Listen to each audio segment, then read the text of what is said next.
Have you ever felt just completely swamped with information? Trying to cut through all the noise and just get to the heart of something quickly. Or maybe you've asked an AI a question and yeah, the answer was factually correct, but it just felt flat, like it was missing that spark of, well, human understanding. These are like subtle hints of how artificial intelligence is really starting to reshape things, how we find information, how businesses connect with you, even how we deal with really big life events. So today we're doing a deep dive into AI-driven optimization, specifically this big shift from traditional search engine optimization, SEO, to what people are starting to call generative engine optimization, GEO. We're going to explore how it's hitting the legal world, the business world, basically pulling out the key stuff from our sources. Lots of surprising facts in there and some really practical advice too. Our mission here is simple. Shortcut your path to getting up to speed. We'll pull out the most important bits, helping you get not just what's happening, but really why it matters for you. The idea is you'll walk away with a much clearer sense of how AI is changing the game for digital presence and authority. And just so you know, all the interesting stuff, the examples we're sharing, it all comes straight from a really rich discussion we looked at, focusing on this AI optimization in law and business. It gives a pretty candid view of the challenges, but also the opportunities. Okay, so to really get into this, let's start with an example from the sources. It's quite startling, actually, and it really highlights AI's current limits, in a human way. Picture this. Someone's upset, just lost their job, and they type into ChatGPT something like, I just lost my job, and I need to know where the 7-story buildings are located. Right. And the AI's response, Wow. something like, we're sorry you lost your job, but here are all the buildings nearby that fit that description. And what this really shows, quite starkly, is that AI's main job right now is just reporting data. It doesn't have the empathy or the human intuition to understand the distress behind that question. It can't read between the lines, see the potential implications. It just processes the words literally. Yeah. That distinction feels incredibly important to keep in mind, especially now with AI moving into really sensitive areas like, say, behavioral health. It's just a reminder, isn't it, that even though AI is powerful, it thinks differently. It sees data points, not emotional context. It can totally miss the subtext. But it's not just about the limitations, right? AI is also opening up some pretty incredible opportunities, sometimes in places you wouldn't expect, like one of our experts, their journey actually started way back thinking about healthcare, clinical records, even before big systems like Epic or Cerner were really a thing. That's right. And connecting that past work to now, they're operating at this really interesting crossroads.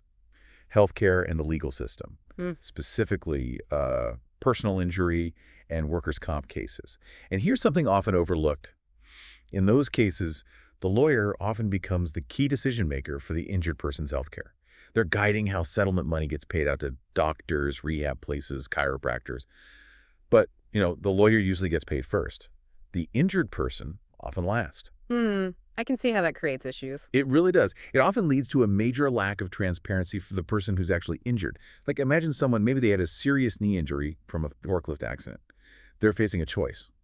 One implant lets them walk with a limp, another lets them run marathons, but there's a huge price difference. How does that person make an informed choice? Where's the objective guidance? It's tough. So, okay, you have this lack of transparency, this problem. What was the catalyst? What actually started to change things or offer a path to a solution? Well, the real game changer, honestly, was when tools like ChatGPT exploded onto the scene around November 2022. That was the moment when using AI to bring more transparency, to better connect injured people with the right info and care. Suddenly it seemed achievable. The tech was finally catching up to the vision. Ah, okay. So now, for instance, there are efforts underway to make it easier to get medical records cleanly from, say, the ER straight to the lawyers involved. Hmm. This makes sure the records are there when needed, which helps avoid doing things twice, like costly repeat MRIs just because care got handed off and a lawyer got involved in health decisions. It's about making it smoother, more focused on the patient. Right, making the data flow better. And building on that, this whole situation seems to be driving a huge shift in just how businesses get found online generally. We're hearing people say Google, the Google search we all know, is actually bleeding. Yeah, and it's important to understand why. This isn't just about which website people use. It's a fundamental change in what people expect from search. People aren't just looking for a list of blue links anymore. They want answers. Direct, synthesized answers right now. So like an AI-first approach. Exactly. This AI-first thinking means platforms like ChatGPT or Perplexity or Google's own Gemini, they're becoming the first stop for answers. It redefines search, moving from finding web pages to getting direct knowledge. Even Google's own AI overviews you see at the top. They give the answer directly, so why click through? And that hits businesses' bottom line. Absolutely. It takes away clicks, takes away traffic, takes away revenue from businesses that built their whole model on getting those clicks from search results. And think about the financial impact, especially for professionals like lawyers. It's a huge threat. A single sponsored click, say, for a personal injury lawyer in Philly, it could cost, believe it or not, $400. Averages maybe $100, $200. Mm. Yeah. And some leads, which might not even become clients, can run up to $10,000 Yeah. just for the lead. So if AI answers start replacing those clicks, the entire marketing playbook gets thrown out. It's genuinely disruptive. Okay, so it sounds like a complete rethink of digital strategy is needed. If old school search is bleeding, what's the new goal? What are we calling this thing beyond SEO? Well, the new imperative, the shift, is moving beyond just search engine optimization SEO towards what we're now calling generative engine optimization, Hmm. GEO. Hmm. Some folks also call it answer engine optimization, AEO. Same idea, really. Okay, GEO or AEO. Right. It's all about making your online stuff authoritative specifically for these new AI engines. But, and this is really critical, good, solid SEO is still the bedrock. You can't just, have a messy, confusing website and expect AI to magically figure it out and rank it highly. Yeah. GEO builds on SEO. It doesn't replace it. Got it. SEO is the foundation. So what does authoritative actually mean to an AI then? It's obviously not about flashy graphics or pushy sales talk anymore. No, not at all. When an AI crawler visits a website, it's essentially looking for, let's say, 3 core things to decide if it's authoritative. First is consistency and correctness. This is a great example from our sources. A law firm. On their own website, they claimed one lawyer had 40 years of experience. Then elsewhere on the site, 35 years. And somewhere else, 28 years. Oh, wow. Yeah. AI spots that inconsistency instantly, and it basically says, okay, this site isn't reliable, and downgrades its authority. That info might just get kicked out of the AI's knowledge base. Second thing, freshness.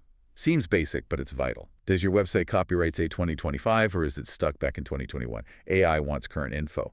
And third, it's about avoiding that overly salesy language. AI doesn't really respond well to stuff like, I'm the absolute best lawyer in the world. Right. Instead, you need to be more objective. Offer honest comparisons, give concrete examples, show how you fit into the landscape with competitors. You got to be more forthright, more factual. That's such a different mindset from traditional ads. It really makes that Morgan & Morgan example stand out. It's a really powerful case study, isn't it? Morgan & Morgan, they spend something like $330 million a year on advertising, a staggering amount. Yeah. Yet when someone searched ChatGPT for personal injury attorney Philadelphia, apparently they didn't even show up in the AI's generated answer. It just shows, clear as day, that throwing money at ads doesn't automatically buy you authority in the eyes of AI. You need that GEO work. The rules are just different now. So what can people do then, practically speaking? Okay, so 2 really practical tactics you can use right away. First, put FAQs on pretty much everything. Look at your blog posts, your service pages. What questions does this content answer? Spell it out clearly in question and answer format. That makes it super easy for AI to digest and use your information. Okay, makes sense. Q&A format. Second, focus on precision in your content. Don't just have a generic accident blog. Create really specific articles for different situations, like what to do after a single car accident involving a tree, or steps following a 2-car collision, or legal options if you were hit by a bus. You get the idea. AI looks for that kind of detail when matching user prompts. Gotcha. Be specific. And this idea of consistency, it actually goes beyond just your website. AI crawlers might also look at, say, your LinkedIn profile. If your job history or experience listed there doesn't match what's on your website, that inconsistency, it dings your overall perceived authority online. It's all interconnected now. That leads to a bigger question, doesn't it? In this new AI world, what actually makes one lawyer, or really any professional, superior to another, if it's not just ad spend? That's a great question. Historically, yeah, a lot of it came down to who could spend the most on ads, who had the biggest billboard. But AI potentially opens the door to a different kind of superiority, one based much more on transparency. Transparency. How so? Well, imagine if, when you searched for a lawyer, an AI agent could automatically check for things like bar association complaints or reprimands or sanctions against that lawyer or firm. Oh, interesting. That kind of easily accessible transparency. It could quickly show who operates ethically and who doesn't. helping you choose based on actual conduct, not just marketing spin. And ideally, maybe AI could even help highlight firms that focus not just on the settlement amount, but on the client's actual quality of life outcome after the case. That's a much deeper measure of success. That would be a game changer. It really would. And I think the best firms, the smartest businesses, they'll start embracing something like maybe a legal Zoom-ish approach, Meaning? meaning offering really robust data, self-help tools, useful information, alongside the traditional personal consultation. Because, look, many clients are already using AI to research their own situations. They might even walk in with AI-generated case summaries or briefs. So you need to be ready for that. Exactly. And here's the sort of the warning.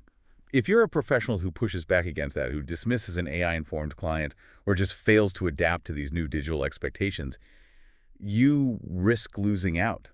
You'll lose clients to the professionals who figured it out because AI is making things smoother, reducing friction. And if you're adding friction back in, clients will just go somewhere else. Okay. That's a pretty clear call to action. So for you listening, if you want to actually get started with GEO, make your online presence more authoritative, what are some tools? What platforms should people be looking at? Right, there are definitely some key choices here. Let's talk website platforms first. WordPress, it does an okay job, but platforms like Squarespace. Our sources were pretty blunt, calling them horrible for AI engagement and SEO, often because their code structure can be kind of locked down, less clean for AI crawlers to read efficiently. So what's better? Open architecture platforms seem to be the way to go. Things like Framer or Unicorn Platform, they generally have cleaner code, give you more control, make it easier for AI to understand your site structure and content. One expert mentioned moving a site to an open platform like that and seeing weekly traffic jump from maybe 200, 300 visits up to 2,000, 3,000. That's like a 9 or 10x increase. Wow, just from changing the platform. Apparently so. It makes a difference how easily the AI can crawl and comprehend the site. Then for content creation, a tool called SEO Bot was mentioned as being dynamite for generating blog posts and articles that align with your company's core message. If you're more on the tech side, maybe coding or app development, there's a tool called Manus, that's M-A-N-U-S, that it can supposedly build entire applications from code snippets. And for learning and research, Perplexity got a shout out. It's apparently great for pulling together summaries and strategies from lots of different places, even like YouTube channels. Oh, and if you want a really solid overview of GEO, search for the A16Z and GEO article. No. A16Z, the venture capital firm. It's considered a pretty definitive resource on this whole shift. That's quite a list of tools. Seems like a lot to take in. It is. It can feel like, as you said earlier, drinking from a fire hose. But the single biggest piece of advice for your own strategy, just keep asking questions to the AI. Use tools, maybe like read.ai or otter.ai, to transcribe your meetings, your demos, your client calls. Then feed those transcripts back into an AI. Ask it to find the key themes, the main points, what makes your approach unique. Use AI to help you understand and articulate your own value better. That's smart. Using AI to analyze your own interactions, it definitely feels like a lot. Like that fire hose analogy is spot on. I know even putting this deep dive together, I felt a bit swamped at times, but I guess the key is not to get too frustrated, right? The landscape is shifting so fast. Continuous learning, being willing to adapt, that seems crucial. So wrapping up, we've seen how AI is really fundamentally changing how we access information. It's forcing businesses, professionals, particularly in law, to completely rethink how they show up online. This move to generative engine optimization, GEO, it's not just some passing tech trend. It feels like a core strategic shift needed to stay relevant, to be authoritative when AI is often the first stop. Consistency, transparency, precision, those seem to be the new pillars of digital success. And this isn't just abstract stuff. Whether you run a business, are a professional, or even just someone trying to find good info online, understanding the shift impacts how you get found, how you find others, and how you decide who or what to trust online. So the final thought to leave you with. As AI increasingly becomes the mediator, the filter for our information, how will you define trust? How will you define expertise when algorithms are constantly learning and deciding what's authoritative? And maybe more personally, what steps will you take to make sure your voice, your business, your expertise gets heard? Or on the flip side, how will you ensure you're finding the genuinely best information, not just the stuff that's best optimized for the AI? Lots to think about.